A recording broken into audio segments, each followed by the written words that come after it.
Good morning, everyone. Here's an update for September 3rd surrounding Ukraine. Before I get started, I want to thank one of our donors for giving $75 this week. If I have time at the end of this video, I'll post the receipt, but this video is pretty extensive, so I'm not sure if I'm going to have time.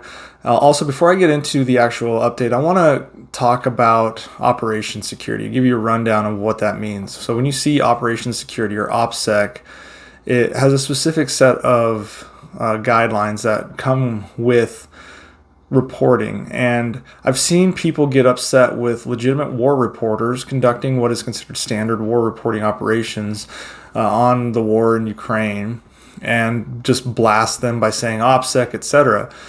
Often these reporters are actually embedded with the units, including the U.S. military. Just because it vaguely refers to the war or deals with the war doesn't necessarily mean it's OPSEC. So when it comes to OPSEC, you're considered to be violating Operation Security when you share anything that indicates dates, locations, movements, casualty numbers, unit-specific details such as morale, personally identified information, capabilities, supplies, etc., or especially anything that reveals any any impending operations. Now, I don't traditionally report on the Ukrainian side of casualty numbers, and the one on the Russian side, they're quite nebulous because it's a vast array. Both sides really aren't officially releasing their casualty numbers. What you see on the internet comes out of Ukraine as an estimate of what the casualties the Russians have experienced. The UK have done the same thing, and I'm happy to report Russian casualty numbers because I hope they lose. I've made that very clear. But please remember, professional war reporters universally understand OPSEC. Blowing them up on Twitter or on TikTok will only make you look foolish. I'm not saying there aren't amateur TikTokers. I'm an amateur TikToker that spew forth a bunch of stuff. Some of them are well connected within the Ukrainian space. I have people that I know in Ukraine, in Germany, in the Czech Republic, etc., that can have a great idea of what's going on there. And some of the stuff that they tell me, I scrub it. So what I'm about to say contains no OPSEC, and as such, you're probably going to be really unsatisfied with the brief. Oh well. People want to have the most information, and when it comes to wartime operations and reporting, you're not going to get it. If the reporter is worth his salt and part of a professional organization or has a vested interest in seeing the war come to an end. And to say that war reporters are impartial is absolute BS. You always pick a side. And obviously, I'm not a reporter. This is TikTok. This isn't some master's thesis. This isn't the Washington Post. I can't fucking stand Russia, and I've made that very clear. So, moving on, let's go into what's going on in Ukraine. So, Ukrainian officials report that positional battles are underway in unspecified areas of Kherson, and that Ukrainian forces continue to strike Russian ground lines of communications, logistics nodes, reinforcement efforts throughout southern and central Kherson Oblast. Now, when I say ground line of communication, the communication portion of that doesn't mean traditional sense of like phone lines or the ability to speak to each other. A ground line of communication or GLOC is a route that connects operating military units with its supply base and reinforcement areas and stuff. So basically anything that gets stuff to the front lines is a ground line of communication. So Russian forces do continue to target Ukrainian rear ground lines of communication as well, and they're trying to reinforce their southern axis by reallocating equipment from nearby Crimea and Donbas. Crimea, which largely is immune to the war right now, other than some missile attacks recently, is where the Russians house most of their equipment and where they try to surge reserves in from the Russian mainland. So not a lot coming out, rightfully so. The updates are very muted right now, so any word on successes or failures from either side is very likely to be unverified and probably inaccurate. Traditionally, war is chaotic, and when you hear things come out of battlefields, it's often well after it happens. The wealth of information that Americans grew accustomed to is during Iraq and Afghanistan is unprecedented. It won't happen in a war like Ukraine-Russia. And if the United States fought a peer war, such as they do if they have to fight Russia, not that Russia's a peer, they're fucking dog shit, but if Russia has to, or if the U.S. has to fight Russia or China, and I hope we don't have to, but you would see similar reporting. It would be very muted, very hush-hush.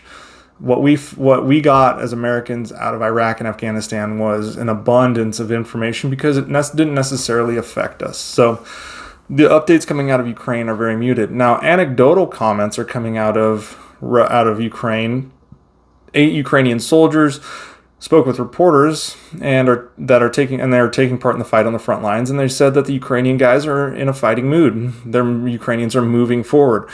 But the Russian soldiers seemed well equipped and were putting up stiff resistance. One Ukrainian soldier said they're throwing everything at us, but some of the Russian troops are fleeing their positions, abandoning equipment, and booby-trapping the bodies of dead comrades they leave behind.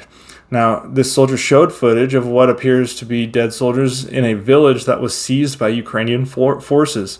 Another soldier said they have a lot of equipment, they being the Russians, have a lot of equipment, but few men. So a lot of the things we already kind of assumed being confirmed on the front lines of what's going on in Ukraine. Another soldier said, we're advancing in some areas, but being battered in others. The issue is yes, there's going to be a lot of casualties on the Ukrainian side. It's the ability to replenish those casualties is largely going to win the day. The head of an intensive care unit said that he felt on the verge of a breakdown. He's been dealing with more soldiers than at any time since the first weeks of the war, but he's very hopeful that the military successes may bring the war to a swifter end. Ukraine seems to be advancing to the south, but at a serious cost. The doctor said he was struck by the injured soldiers' desire to keep fighting as soon as physically possible. One soldier said, I want to get back to our guys, downplaying the injuries despite struggling to hear even. I want to return to the moment I left, is what he said. Tactically, the Ukrainians don't necessarily have to fight in Kherson, street to street. They only have to create an untenable position to defend itself for Russia. So as long as they can create a situation where Russia finds it difficult to defend, Russia will be forced to retreat, ensuring that the Ukrainians may be able to just walk into Kherson. Now, this is a tactic that happened often in World War II. Kherson's backed up against a river, so this plays into the Ukrainians' favor. They've already destroyed, like I said, many of the ground lines of communication, so much of the Kherson Oblast, and especially the city itself, is cut off from the ability of Russians to reinforce. It's not saying they can't, it's just more difficult. So, when they cut off the Russians, their ground lines of communications, like I said, the ability to feed, get ammo to, reinforce with more troops is effectively muted. So with what we've seen before from Russian troops retreating, that might be the case going forward. And like I said, troops can just walk right in. Ukraine, I'm not saying they're going to walk right in easily, but the fighting may be just little skirmishes to take it, not a massive street-to-street battle. That's what I think may be the anticipatory effort of the Ukrainians, because they don't want a street fight. That's a lot of dead. They may have to, though, so we'll see. What's interesting is we continue to hear about these HIMARS that the Russians destroyed, and the Russians may actually be telling the truth. Now, I'm not saying they're actually destroying the HIMARS, but the Ukrainians have developed a fleet of wooden decoys that eerily resemble very closely the U.S. rocket system, and they've tricked Russian forces into wasting expensive long-range cruise missiles on dummy targets. So the Russians may actually believe they've been destroying these targets, but in reality, they're just destroying a bunch of wood, and their whatever $100,000 missile just blew up, I don't know, $800 worth of wood and buildings. So very interesting there. Russians are now also claiming that the bodies of Ukrainian civilians that are being found in places like Bucha were caused by Ukraine and were staged. Now, one reason this is outlandish Russian narrative over fake corpses is coming forward is because Russia's FSB has actually done this themselves. They have staged corpses themselves to try and turn the tide of opinion in a war. Now, this is almost certainly another example of elaborate disinformation tactics, but yeah, we'll see what's going on with that. But I just wanted to get this out. I probably will do another video a little later because I didn't nearly get through everything I wanted, but have a good rest of your long weekend, everyone.